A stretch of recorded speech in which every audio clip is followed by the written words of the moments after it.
जय श्री राम। आज हम बात करेंगे नवांश कुंडली के पंचम भाव के बारे में कि क्यों इतना महत्वपूर्ण है नवांश कुंडली का पंचम भाव। यानी लगन कुंडली के पंचम भाव से यदि हम देखें तो हम आपकी शिक्षा, विद्या, बुद्धि, निर्णय और संतान, प्रेम संबंध, रोमांस, मंत्र सिद्धि, पूर्व पुण्य को देखते हैं।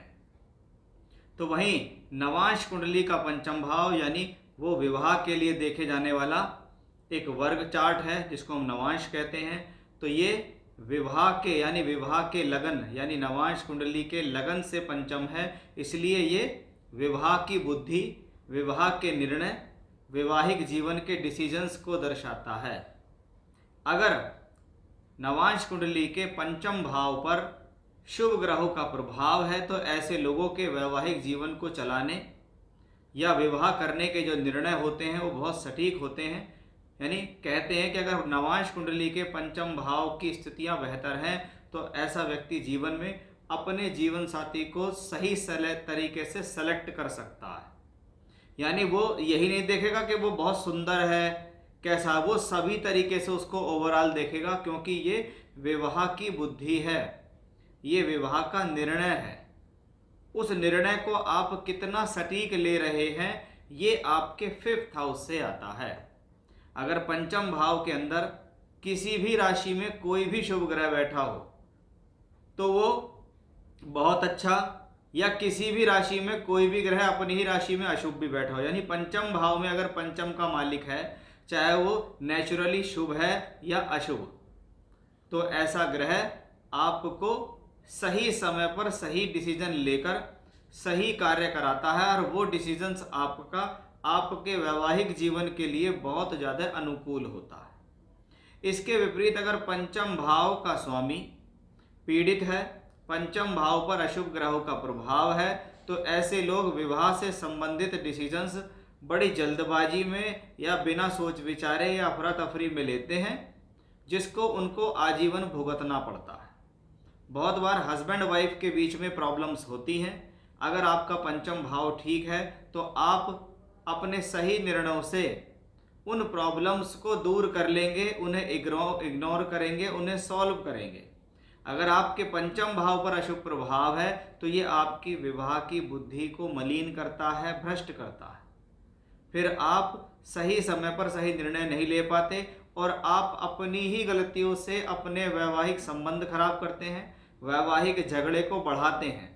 यानी बात अगर छोटी सी है और आपके दिमाग में वो बात सही नहीं हुई, आप जिद पर अड़ गए और आपकी पंचम भाव की स्थिति खराब है, तो आप क्या करेंगे, आप जो छोटी सी बात होगी उसको भी बहुत बड़ी तरीके से बना देंगे।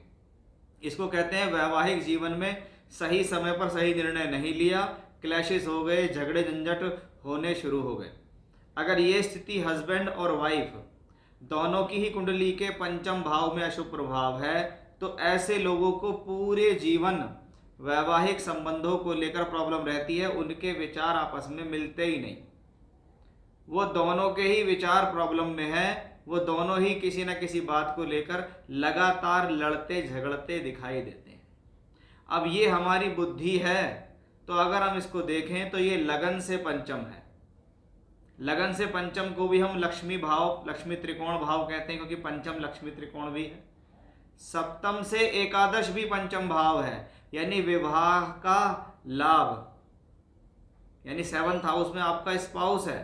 अगर वहां पर ये सब दूषित है तो आप अपने वैवाहिक जीवन का पूरा मजा नहीं ले सकते, आप उसको एंजॉय नहीं कर पाएंगे, आपके बीच में रोमांस की कमी होगी, आपके बीच के अंदर प्यार की कमी होगी, आपके बुद्धि ठीक नहीं होगी, आपके डिसीजन परफेक्ट नहीं होंगे।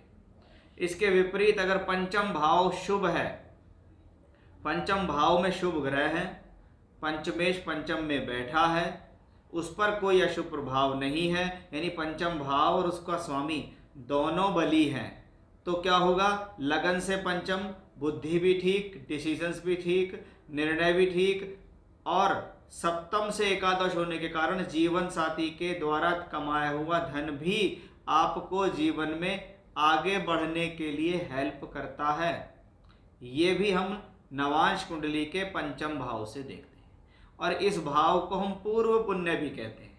अगर लगन कुंडली से पंचम भाव ओवरऑल पूर्व पुण्य है तो मैंने पिछले जन्म में अपने विवाहिक स्थिति को बेहतर करने के लिए, या मैंने किसी का उद्धार करा, या मैंने किसी को विवाह कराया, उनके वैवाहिक जीवन को मैंने सही राह पर लाया, उनकी प्रॉब्लम्स को सॉल्व की, तो उसके पूर्व पुण्य इस जन्म में आपको मिलते हैं। अगर अशुभ प्रभाव है तो आपने पिछले जन्म में जरूर किसी के घर बर्बाद किए हैं, और अगर शुभ प्रभाव है तो उसका पुण्य आपको इस जन्म में मिलता है। वहीं पंचम भाव से हम संतान को भी देखते हैं। अगर पंचम भाव पर पीड़ा है और बृहस्पति भी पीड़ित है तो संतान प्राप्ति में बाधाएं अवश्य आएंगी, प्रॉब्लम्स होंगी, संतान में डिले होना या मिसकैरेजेस होना भी देखा जाता है। अगर इस पे शनि का प्रभाव यानी शनि की दृष्टि भी है तो ये काम जरूर होगा। और अगर पंचम भाव और पंचमेश स्वस्थ हैं और गुरु ग्रह भी स्वस्थ है तो अवश्य ही संतान का सुख भी आपको मिलेगा। वहीं पंचम भाव से हम अपने जीवन के अंदर प्रेम संबंध को भी देखते हैं। कहने को तो यहाँ से शिक्षा भी देखी जाती है, लेकिन ये नवांश का पंचम भाव है, इसलिए शिक्षा का इससे निर्णय ठीक तरीके से नहीं होगा। अब पंचम भाव क्या है? रोमांस है। आपके जीवन में प्रेम संबंध और रोमांस ये सब 5th हाउस से आता है, क्योंकि यहाँ पे आपका पंचम भाव ये इन चीज़ों को दर्शाता है, क्योंकि बुद्धि है। बुद्धि का किसी के प्रति अट्रैक्शन बढ़ा, यानी आप उसके प्रति अट्रैक्ट हो गए, आपका उसके प्रति प्रेम संबंध की इच्छा जागृत हुई। अगर पंचम भाव स्वस्थ है, पंचम भाव की स्थिति अच्छी है और उसका संबंध किसी भी तरीके से नवांश कुंडली में सप्तम भाव से आता है तो ये स्थिति क्या कहलाती है? पंचम प्रेम और सप्तम विवाह। प्रेम संबंध के लिए हम हमेशा से देखते हैं कि लगन कुंडली में पंचम सप्तम का क्या कनेक्शन है, लेकिन इसकी पूर्ति यानी ये काम होगा या नहीं होगा, इस पर जो स्टैंप लगेगा वो नवांश कुंडली में ही लगेगा। अगर नवांश कुंडली के अंदर ये कॉम्बिनेशन ज़्यादा श्योर हो रहा है कि पंचम और सप्तम के स्वामी एक साथ हैं, राशि परिवर्तन कर रहे हैं, एक दूसरे से किसी भी तरीके का संबंध बना रहे हैं, लगन का मालिक यानी नवांश का लगन कौन है? वही तो विवाह का मेन आधार है। उसका भी संबंध अगर कहीं ना कहीं से वो अच्छा हो या पंचम सप्तम से संबंध हो और कारक शुक्र भी स्वस्थ है तो ऐसे लोगों के बहुत आराम से प्रेम विवाह हो जाते हैं।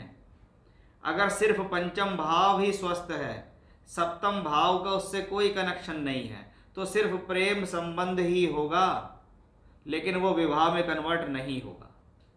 अगर ये पंचम सप्तम का कनेक्शन अशुभ प्रभाव यानी 6, 8, 12 में है, उस पर अशुभ प्रभाव है, या पंचम और सप्तम पर भी अशुभ प्रभाव है, तो क्या होगा? बहुत वाद विवाद होंगे, लेकिन फिर भी अंततः शादी नहीं होगी, यानी दोनों परिवार के लोग आपस में सहमति नहीं देंगे। ये भी हमें पंचम भाव से ही पता लगता है। तो क्या है? अगर प्रेम विवाह चाहिए तो सब कुछ अच्छा चाहिए। सिर्फ प्रेम है तो विवाह की प्रॉब्लम है, यानी विवाह भाव पीड़ित है, और दोनों ही एक साथ कनेक्शन बना के पीड़ित हो रहे हैं। इसका मतलब है प्रेम भी होगा लेकिन विवाह नहीं होगा, और किसी तरीके से विवाह कर लिया, फॉर एग्जाम्पल किसी आजकल कोर्ट मैरिज कर ली, कोई उसे देकर भाग गया तो कर लिया, लेकिन उनका वैवाहिक जीवन फिर बाद में स्वस्थ नहीं होता और उनके परिवार वाले भी उनको अपनाते नहीं हैं। अब इन चीज़ों को मैं एक एग्जाम्पल में आपको दिखाऊंगा कि एक स्त्री ने एक पुरुष के साथ विवाह किया, उनका पहले प्रेम संबंध हुआ, फिर वो प्रेम संबंध से उनका विवाह हो गया और उनका वो जीवन ठीक प्रकार से चल रहा है, जबकि ये विवाह एक अंतरजातीय विवाह है, यानी दोनों की जो कास्ट है वो अलग है, दोनों काफ़ी दूर दूर स्थानों के रहने वाले हैं, लेकिन एक साथ मिलते हैं, उनके बीच में रिलेशनशिप्स होते हैं, प्यार होता है, फिर वो विवाह में कन्वर्ट हो जाता है। तो इसको हम एक छोटे से एग्जाम्पल से देखेंगे।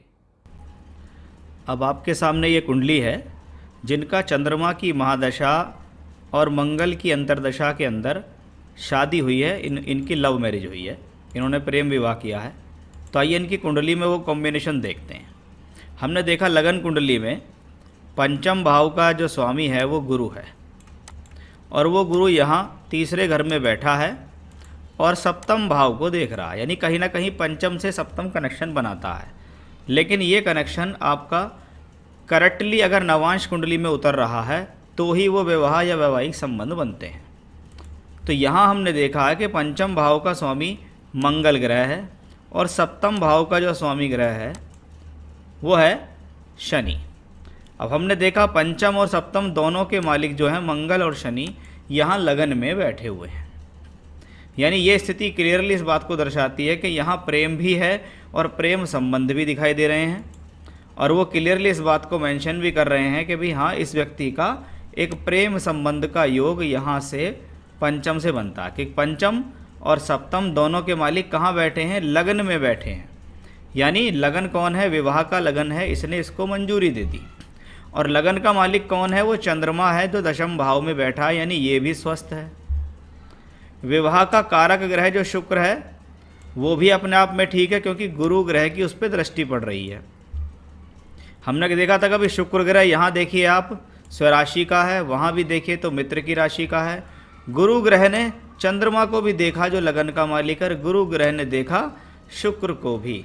यानी यहाँ पर एक क्लियर कट कॉम्बिनेशन निकल के आया कि भी सभी ग्रहों ने, सभी स्थितियों ने इनको एक बेहतर स्थिति दे दी, जिससे इनका प्रेम विवाह भी हुआ और ये प्रेम विवाह इनका सफल भी है और मंजूरी से भी हुआ है। तो ये एक बहुत क्लियर कट कॉम्बिनेशन है कि भले ही लगन कुंडली में ये कॉम्बिनेशन क्लियर नहीं दिखाई दिया, लेकिन नवांश में क्लियर दिखाई दिया, इसलिए ऐसे कॉम्बिनेशन में ऐसा होगा। अब इसके विपरीत अगर यही कॉम्बिनेशन मंगल और शनि का खराब भावों में अच्छी स्थितियों में नहीं बनता या खराब स्थितियों में बनता तो हम क्या कहते, भले ही प्रेम संबंध होंगे लेकिन प्रेम विवाह नहीं होगा। तो ये था एक एग्जाम्पल जिससे हमने दिखाया कि भी प्रेम संबंधों में कैसे विवाह होते हैं। आगे भी ऐसी ही जानकारियाँ हम आपको समय समय पर एग्जाम्पल के अनुसार देते रहेंगे। बने रहिएगा हमारे साथ। जय श्री राम।